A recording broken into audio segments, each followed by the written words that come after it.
Hello friends, time pass नहीं किए YouTube channel में आप लोग का स्वागत है। आज हम लोग देखेंगे बिहार एसएससी 2025 से संबंधित जीके का क्लास नंबर 16। इससे पहले मैंने क्लास 1 से लेके क्लास 15 तक के मोस्ट सिलेक्टेड क्वेश्चंस को पढ़ा दिया हूँ। अगर वो नहीं देखे हैं आप लोग तो प्लीज़ आप मेरे चैनल के प्लेलिस्ट को चेक कीजिए। वहाँ पे आपको बिहार एसएससी जीके 2025 के नाम से एक प्लेलिस्ट होगा। आप वहाँ पर जाके सभी वीडियो को आप शुरू से लेकर अंत तक जरूर देख लीजिए। यकीन मानिए कि वो सारे सिलेक्टेड क्वेश्चन हैं और मोस्ट वीवीआई टॉपिक है। ठीक है, तो चलिए बिना देर के वीडियो को स्टार्ट करते हैं और संपूर्ण जीके जीएस पढ़ने के लिए आप हमसे जुड़ जाइए। यकीन मानिए कि मैं आप लोगों को एग्जाम आते आते यानी एग्जाम से पहले संपूर्ण जीके जीएस का है ना जितने भी सिलेबस है उसको मैं अपने इस चैनल के माध्यम से कंप्लीट करवा दूंगा। इसीलिए आप बेफिक्र होकर हम पे विश्वास कीजिए और यकीन मानिए कि मैं आप लोगों को सिर्फ वही पढ़ाऊंगा जो आपके एग्जाम में आएगा। इसीलिए आप मेरे चैनल को सब्सक्राइब कर लीजिए, लाइक कीजिए और शेयर कीजिए। तो चलिए देखते हैं आज का टॉपिक। आज हम देखेंगे भारत के महत्वपूर्ण झीलें और संबंधित राज्य और केंद्र शासित प्रदेश, है ना, मतलब कौन सी झील किस राज्य में है या केंद्र शासित प्रदेश में है उसको देखेंगे। ठीक है, तो चलिए देखते हैं। सब स्टार्ट करते हैं हम लोग। डल झील, बूलर झील, बैरीनाग झील, मानस झील, मानस बल झील, शेषनाग झील, अनंतनाग झील और नागिन झील। ये सभी झीलें कहाँ पे हैं तो जम्मू कश्मीर में है। याद रखिएगा, डल झील, बुलर झील, बैरीनाग झील, मानस बल झील, शेषनाग झील, अनंतनाग झील और नागिन झील, ये कहाँ पे है तो जम्मू कश्मीर में। एक और बात याद रखिएगा कि अगर किसी भी झील के नाम के अंत में अगर वह नाग से संबंधित हो जाए, है ना, जैसे देखिए यहाँ पर नाग, नाग आया, नाग नाग नाग, है ना, मतलब सर्व से संबंधित आ जाए। ठीक है, तो वो सब कहाँ के होंगे तो जम्मू कश्मीर के होंगे, है ना, इसका ट्रिक है, याद रखिएगा। ठीक है, चलिए देखते हैं आगे। उसके बाद देखते हैं हम लोग नेक्स्ट। नेक्स्ट है क्या, चल देखते हैं आगे। उसके बाद है सात ताल झील, नैनीताल झील, राकस झील, माला ताल झील, देवताल झील, नौकछिया ताल झील और खुरपा ताल झील।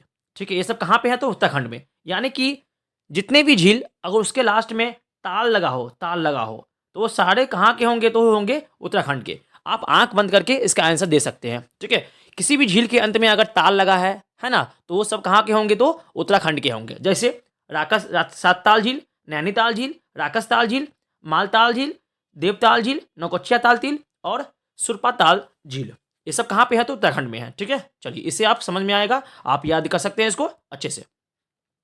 चल देखते हैं नेक्स्ट स्लाइड को बढ़ते हैं और यहाँ से देखते हैं और इंपॉर्टेंट जितने भी झील है उसको देखते हैं। ठीक है, चलिए ये सब एग्जाम में पूछे गए झील है, इसीलिए इसको आप स्किप मत कीजिएगा और शुरू से अंक जरूर देखिएगा। चलिए उसके बाद है सांभर झील, राड समंद झील, पिछौला झील, लुनकसार झील और जयसमंद झील, फतेहा सागर झील, डिडवाना झील, ये सभी झील कहाँ पे है तो राजस्थान में है। ठीक है, याद रखिएगा। एक और बोल देते हैं आप लोगों को, साबर झील, राजसमंद झील, पिछौला झील, लुनकसार झील, जयसमंद झील, फतेहा सागर झील, डिडवाना झील, ये सब कहाँ पे है तो राजस्थान में है। ठीक है, चलिए अब देखते हैं आगे और समझते हैं यहाँ से। उसके बाद है नेक्स्ट पुलिकट झील, हुसैन सागर झील, कोलेरू झील। याद रखिएगा कौन कौन तो पुलिकट झील, हुसैन सागर झील, कोलेरू झील, ये कहाँ पे है तो आंध्र प्रदेश में है। ठीक है, ये तीनों झील कहाँ पे है तो आंध्र प्रदेश में है, ये भी याद रखिएगा। चलिए देखते हैं आगे। उसके बाद यहाँ अष्टमुदी झील, पेरियार झील, बेम्बनड झील, क्या क्या बोले तो अष्टमुदी झील, पेरियार झील, बेम्बनड झील, ये कहाँ पे है तो केरल में है। ठीक है, चलिए देखते हैं आगे और आज से समझते हैं। नेक्स्ट है लोनार झील, लोनार झील कहाँ पे है तो महाराष्ट्र में, याद रखिएगा। उसके बाद चिल्का झील, ये कहाँ पे है तो उड़ीसा में है। ठीक, कहाँ पे चिल्का झील है तो उड़ीसा में चिल्का झील है। और लोकटक झील कहाँ पे है तो मणिपुर में है लोकटक झील। ठीक है, तो ये सब सारे थे झील। चलिए अब देखते हैं हम लोग भारत के प्रमुख बड़े बंदरगाह और उससे संबंधित राज्य। ठीक है, ये भी एग्जाम में बहुत बार पूछे गए हैं, इसीलिए इसको स्किप नहीं कीजिएगा और शुरू से अंत तक जरूर इसको देखिएगा। चलिए देखते हैं आगे भारत के प्रमुख बड़े बंदरगाह। ठीक है, चलिए सबसे पहला है कोची बंदरगाह, ये कहाँ पे है तो केरल में, क से कोची, क से केरल। ठीक है, ऐसे याद रख सकते हैं आप। उसके बाद विशाखापत्तनम बंदरगाह, विशाखापत्तनम बंदरगाह कहाँ पे है तो आंध्र प्रदेश में है। विशाखापत्तनम बंदरगाह कहाँ पे है तो आंध्र प्रदेश में। उसके बाद पारादीप बंदरगाह, पारादीप बंदरगाह कहाँ पे है तो उड़ीसा में है। ठीक है, पारादीप बंदरगाह कहाँ पे है तो उड़ीसा में है पारादीप बंदरगाह। उसके बाद तुतीकोरिन बंदरगाह, तुतीकोरिन बंदरगाह कहाँ पे है तो तमिलनाडु में है। ठीक है, तुतीकोरिन बंदरगाह। चलिए उसके देखते हैं आगे एन्नौर बंदरगाह, एन्नौर बंदरगाह कहाँ पे है? तो तमिलनाडु में है। यानी कि तूतीकोरिन और एन्नौर बंदरगाह दोनों कहाँ पे है? तो दोनों तमिलनाडु में है, तूतीकोरिन और एन्नौर बंदरगाह, ठीक है। उसके बाद कांडला बंदरगाह कहाँ पे है? तो गुजरात में है, ठीक है, बहुत ही फेमस है। कांडला बंदरगाह कहाँ पे है? तो गुजरात में है। उसके बाद न्यू मंगलुरु बंदरगाह, न्यू मंगलुरु बंदरगाह ये कहाँ पे है? तो कर्नाटक में ही है। मंगलुरु याद आया? बंगलुरु बंगलुरु है ना, मंगलुरु बंगलुरु बंगलुरु की राजधानी कहाँ पर है? कर्नाटक में। इसीलिए आप याद रखिएगा मंगलुरु कहाँ पे है? तो कर्नाटक में। इससे आप देखिए कोई भी जीके को आप क्या करें, कनेक्ट करके याद कर सकते हैं, है ना। इसीलिए आप मेरे चैनल को सब्सक्राइब कर लीजिए, मैं आपको इसी तरह से याद करवाऊंगा आपको जीके को, ठीक है। आपको लगेगा नहीं जीके हम याद कर रहे हैं, ठीक है। चलिए उसका देखते हैं आगे। नौवा सेवा बंदरगाह कहाँ पे है?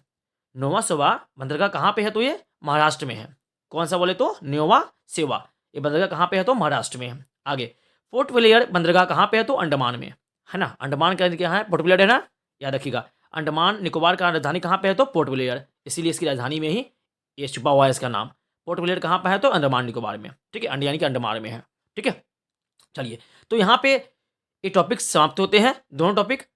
और संपूर्ण टॉपिक पढ़ने के लिए और संपूर्ण जीके जीएस की तैयारी के लिए आप मेरे चैनल को सब्सक्राइब कर लीजिए। यकीन मानिए कि मैं आप लोगों को सबसे सिलेक्टेड क्वेश्चन पढ़ाऊंगा जो आपके एग्जाम में आएगा, है ना। तो चलिए इसलिए आप मेरे चैनल को सब्सक्राइब कर लीजिएगा। और ये आज के लिए इतना ही, तब तक के लिए थैंक यू, धन्यवाद, जय हिंद।